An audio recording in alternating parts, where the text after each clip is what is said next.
11월 29일 월요일 아침입니다. 11월도 이제 이틀 지나면 또 올해 마지막 달이 되네요. 이틀도 더 복되게 지낼 수 있기를 바랍니다. 출애굽기 18장을 오늘 함께 읽겠습니다. 모세의 장인이며 미디안 제사장인 이드로가 하나님이 모세에게와 자기 백성 이스라엘에게 하신 일 곧 여호와께서 이스라엘을 애굽에서 인도하여 내신 모든 일을 들으니라. 모세의 장인 이드로가 모세가 돌려보냈던 그의 아내 시보라와 그의 두 아들을 데리고 왔으니 그 하나의 이름은 게르솜이라. 이는 모세가 이르기를 내가 이방에서 나그네가 되었다 하미요. 하나의 이름은 엘리에셀이라. 이는 내 아버지의 하나님이 나를 도우사 바로의 칼에서 구원하셨다 함이더라. 모세의 장인 이드로가 모세의 아들들과 그의 아내와 더불어 광야에 들어와 모세에게 이르니 곧 모세가 하나님의 산에 진친 곳이라. 그가 모세에게 말을 전하되 내 장인 나 이드로가 내 아내와 그와 함께한 그의 두 아들과 더불어 내게 왔노라. 모세가 나가서 그의 장인을 맞아 절하고 그에게 입맞추고 그들이 서로 문안하고 함께 장막에 들어가서 모세가 여호와께서 이스라엘을 위하여 바로와 애굽 사람에게 행하신 모든 일과 길에서 그들이 당한 모든 고난과 여호와께서 그들을 구원하신 일을 다 그 장인에게 말하매 이드로가 여호와께서 이스라엘에게 큰 은혜를 베푸사 애굽 사람의 손에서 구원하심을 기뻐하여 이드로가 이르되 여호와를 찬송하리로다. 너희를 애굽 사람의 손에서와 바로의 손에서 건져내시고 백성을 애굽 사람의 손 아래에서 건지셨도다. 이제 내가 알았도다. 여호와는 모든 신보다 크심으로 이스라엘에게 교만하게 행하는 그들을 이기셨도다 하고 모세의 장인 이드로가 번제물과 희생 제물들을 하나님께 가져오매 아론과 이스라엘 모든 장로가 와서 모세의 장인과 함께 하나님 앞에서 떡을 먹으니라. 이튿날 모세가 백성을 재판하느라고 앉아있고 백성은 아침부터 저녁까지 모세 곁에 서 있는지라. 모세의 장인이 모세가 백성에게 행하는 모든 일을 보고 이르되 내가 이 백성에게 행하는 이 일이 어찌 됨이냐. 어찌하여 내가 홀로 앉아있고 백성은 아침부터 저녁까지 내 곁에 서 있느냐. 모세가 그의 장인에게 대답하되 백성이 하나님께 물으려고 내게로 오미라. 그들이 일이 있으면 내게로 오나니 내가 그 양쪽을 재판하여 하나님의 율례와 법도를 알게 하나이다. 모세의 장인이 그에게 이르되 내가 하는 것이 옳지 못하도다. 너와 또 너와 함께한 이 백성이 필경 기력이 쇠하리니 이 일이 내게 너무 중함이라. 내가 혼자 할 수 없으리라. 이제 내 말을 들으라. 내가 네게 방침을 가르치리니 하나님이 너와 함께 계실지로다. 너는 하나님 앞에서 그 백성을 위하여 그 사건들을 하나님께 가져오며 그들에게 율례와 법도를 가르쳐서 마땅히 갈 길과 할 일을 그들에게 보이고 너는 또 온 백성 가운데서 능력 있는 사람들 곧 하나님을 두려워하며 진실하며 불의한 이익을 미워하는 자를 살펴서 백성 위에 세워 천부장과 백부장과 50부장과 10부장을 삼아 그들이 때를 따라 백성을 재판하게 하라. 큰 일은 모두 내게 가져갈 것이요 작은 일은 모두 그들이 스스로 재판할 것이니 그리하면 그들이 너와 함께 담당할 것인즉 일이 내게 쉬우리라. 네가 만일 이 일을 하고 하나님께서도 네게 허락하시면 네가 이 일을 감당하고 이 모든 백성도 자기 곳으로 평안히 가리라. 이에 모세가 자기 장인의 말을 듣고 그 모든 말대로 하여 모세가 이스라엘 무리 중에서 능력 있는 사람들을 택하여 그들을 백성의 우두머리고 천부장과 백부장과 50부장과 10부장을 삼음해 그들이 때를 따라 백성을 재판하되 어려운 일은 모세에게 가져오고 모든 작은 일은 스스로 재판하더라. 모세가 그의 장인을 보내니 그가 자기 땅으로 가니라. 아멘. 오늘 모세의 다른 활동, 이게 제목입니다. 다른 활동에 이렇게 따옴표가 붙어 있죠. 22절을 요절로 삼습니다. 큰 사건은 모두 자네에게 가져오게 하고 작은 사건은 모두 그들이 스스로 재판하도록 하게. 이렇게 그들이 자네와 짐을 나누어지면 자네의 일이 훨씬 가벼워질 걸세. 이드로가 사위인 모세와 그의 공동체를 아끼며 했던 말입니다. 오늘 본문은 모세의 번아웃 문제를 다루고 있다, 이렇게 볼 수 있죠. 번아웃이라고 하는 것은 일에 몰두하던 사람이 극도의 피로감으로 인해서 무기력해지는 증상을 일컫습니다. 불타서 없어진다. 번아웃이라고 하는 이름에서 붙은 이름이죠. 소진증후군 또는 연소증후군이라고도 부릅니다. 1980년대 나온 용어지만 의학적으로 명확하게 정의된 건 아니라고 합니다. 노동과 생산, 복지 같은 사회적 관계를 다루는 경영학, 사회학, 사회복지학 등에서 현대 사회의 병적 징후를 표현하는 용어로 사용되고 있다고 그러죠. 아무튼 번아웃은 부정적인 스트레스의 극단적인 형태인데요. 이 증후군, 이 신드롬에 빠지면 많은 직장인들이 말하는 것처럼 휴일만 되면 퓨즈가 끊어진 것 같은 느낌에 사로잡히게 되고요. 신체적, 정서적으로 극도의 피로감과 의욕 상실, 그리고 무기력증 같은 데 시달립니다. 심하면 우울증에 빠지고 자신의 능력 없음을 탓하는 자기 혐오마저 생기게 된다고 그래요. 때로는 업무를 거부해 버리기도 하고요. 번아웃의 경고 증상이 있답니다. 첫째, 기력이 없고 쇠약해진 느낌이 든다. 둘째, 쉽게 짜증이 나고 노여움이 솟는다.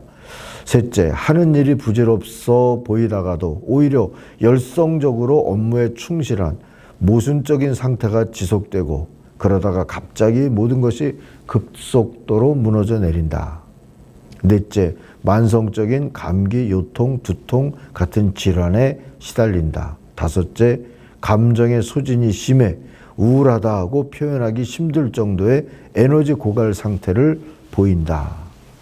자, 이 5가지 중에 몇 가지나 여러분 해당되는 게 있으면 더 오늘 말씀에 주의를 기울여 보십시다. 이 번아웃의 원인으로는 우리나라 같은 경우엔 긴 노동 시간을 이야기를 하죠. 여전히 OECD 국가 중에서 최고 수준의 노동시간을 가지고 있는 나라죠.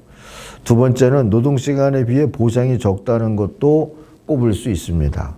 세 번째는 강한 위계 질서를 바탕으로 한 조직과 또는 복잡한 대인관계가 번아웃 신드롬이 번지는 이유라는 해석도 있습니다. 넷째는 슈퍼맨 또는 슈퍼우먼 콤플렉스를 꼽을 수도 있어요.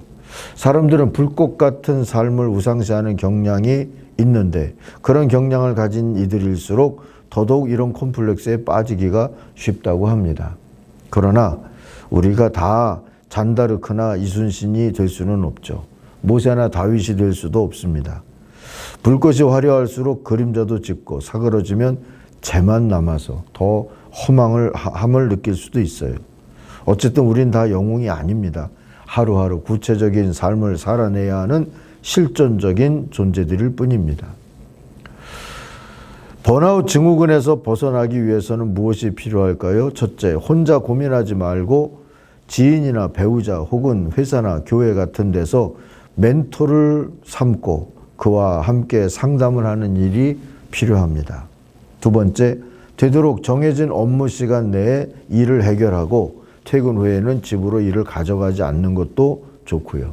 세 번째는 운동, 취미 생활 등 능동적으로 할 수 있는 다른 일을 찾아서 그것으로 휴식 시간을 가질 필요가 있습니다.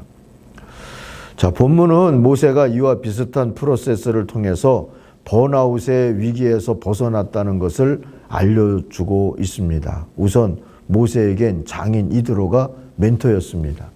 이 노련한 족장은 모세의 번아웃 증후군을 알아차렸어요. 그래서 18절에서 이렇게 말하죠. 이렇게 하다가는 자네뿐만 아니라 자네와 함께 있는 이 백성도 아주 지치고 말 걸세. 이 일이 자네에게는 너무 힘겨운 일이어서 자네 혼자서는 할 수 없네 하고요.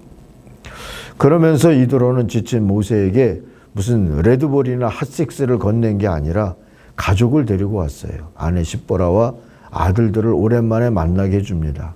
모세는 그들을 만나서 그들과 얘기하면서 무거운 일들로부터 잠시 벗어날 수 있었고요. 또 그들과 함께 하나님이 하셨던 역사를 돌아보면서 자신을 객관화시킬 수도 있었고 하나님이 하신 일을 다시 돌아보고 감사와 찬송을 회복할 수 있게 됐습니다. 이런 경험이 모세에게 쉼이 되었고 스트레스에서 벗어나도록 도왔습니다. 또한 모세는 이드로의 컨설팅대로 새로운 패러다임의 동력 구조를 만들었습니다.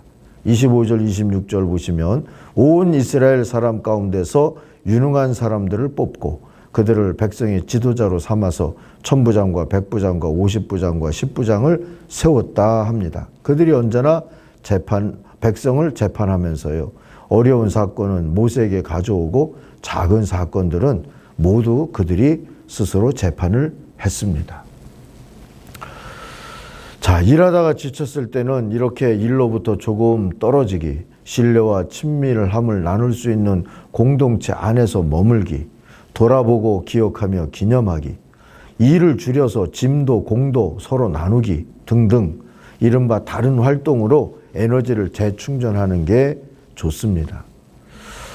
철인같이 보였으면서도 꼼꼼하고 책임감 강했던 모세와 같은 이들이 더 지치기 쉽다는 것도 우리가 간과하지 말아야 합니다.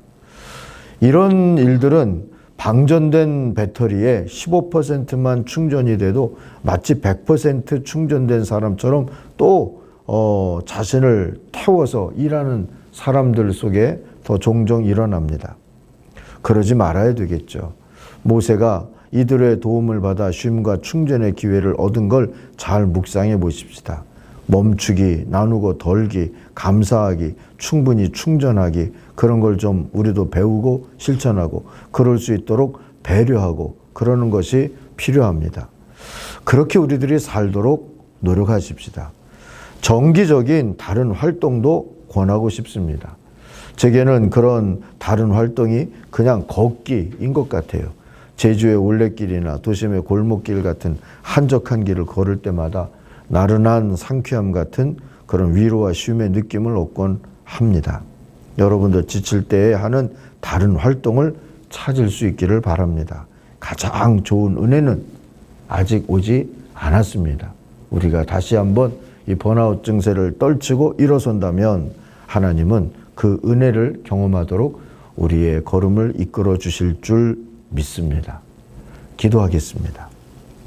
하나님 아버지, 지치고 또 넘어진 우리 자신들과 또 주위 사람들을 바라봅니다.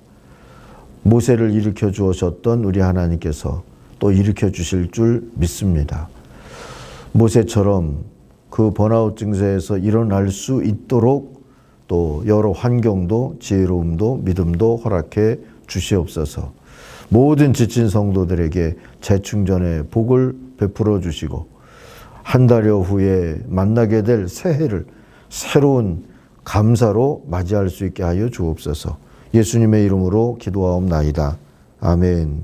하늘에 계신 우리 아버지, 아버지의 이름을 거룩하게 하시며 아버지의 나라가 오게 하시며 아버지의 뜻이 하늘에서와 같이 땅에서도 이루어지게 하소서.